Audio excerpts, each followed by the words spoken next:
Bonjour, chers frères et sœurs, bonjour, chers téléspectateurs. Je suis l'évangéliste Zagouta Hippolyte à l'Église du Christ international de Côte d'Ivoire. Et je suis aussi le responsable de la région du Sud à Abidjan en tant qu'évangéliste. Ce matin, je suis là pour partager une méditation avec vous, une méditation provenant bien sûr de la Bible qui a pour thème comment être sauvé, comment on devient chrétien, quelles sont les conditions à remplir pour être chrétien. Avant d'aller plus loin, nous allons baisser la tête et prier. Seigneur éternel Dieu, donne-nous par ta parole ce matin de découvrir les conditions pour être sauvé, pour devenir chrétien. Merci de bénir cette méditation et de bénir, Seigneur Dieu, tes enfants qui regardent cette méditation en ce moment, au nom de Jésus-Christ. Amen. Donc, je disais, comment devenir chrétien ou encore, quelles sont les conditions à remplir pour être chrétien? Vous savez, depuis toujours, cette question préoccupe l'humanité. Le jeune homme riche, à Matthieu 19, verset 16, a demandé, « Maître, que dois-je faire de bon pour avoir la vie éternelle ?»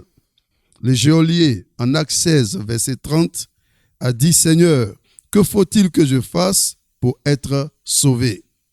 Et l'ange a dit à Corneille, en Actes chapitre 11, verset 13, « Fais venir Simon, surnommé Pierre, qui te dira des choses par lesquelles tu seras sauvé, toi et toute ta famille. » La question s'est toujours posée depuis le 1er siècle, depuis les réformes, depuis le mouvement de réveil.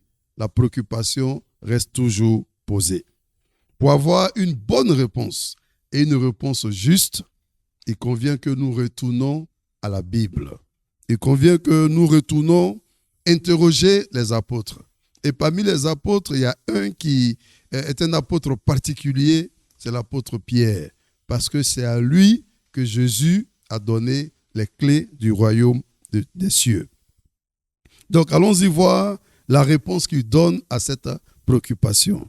En Actes chapitre 2, à partir du verset 36, voilà ce que l'apôtre Pierre dit. « Que toute la maison d'Israël sache donc avec certitude que Dieu a fait Seigneur et Christ, ce Jésus que vous avez crucifié. » Après avoir entendu ce discours, ils eurent le cœur vivement touché et il dit à Pierre et aux autres apôtres, « Hommes frères, que ferons-nous » Pierre leur dit, « Repentez-vous et que chacun de vous soit baptisé au nom de Jésus, Christ, pour le pardon de vos péchés et vous recevrez le don du Saint-Esprit. Car la promesse est pour vous, pour vos enfants et pour tous ceux qui sont au loin, en aussi grand nombre que le Seigneur notre Dieu les appellera. » Et par plusieurs autres paroles, il les conjurait et les exhortait, disant, « Sauvez-vous de cette génération perverse. » Ceux qui acceptaient sa parole furent baptisés. Et en ce jour-là, le nombre des disciples s'augmenta d'environ 3000 âmes. Voici la réponse que l'apôtre Pierre donne à cette question. La première chose à faire, il dit, il faut croire. Il faut croire que Jésus-Christ est le Fils de Dieu. Et quand on finit de croire en cela, il faut changer de comportement. Et le point que je voulais faire, c'est que la première condition, qui est le fait de croire, le diable aussi croit. Et tout le monde croit. Mais la deuxième condition, qui est le fait de changer de comportement, c'est en ce moment-là que le diable s'arrête parce qu'il ne peut pas se repentir. Et la troisième condition, il faut se faire baptiser. Il faut se faire baptiser dans l'eau totalement par immersion, pour ne pas me répéter.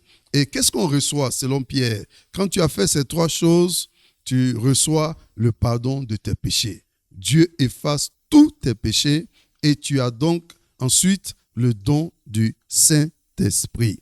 Voici les conditions à remplir. Voici le résultat que cela produit. Et donc, c'est la méditation que je voudrais partager avec vous ce matin sur les conditions à remplir pour être un chrétien, pour être sauvé ou pour être un disciple de Jésus-Christ.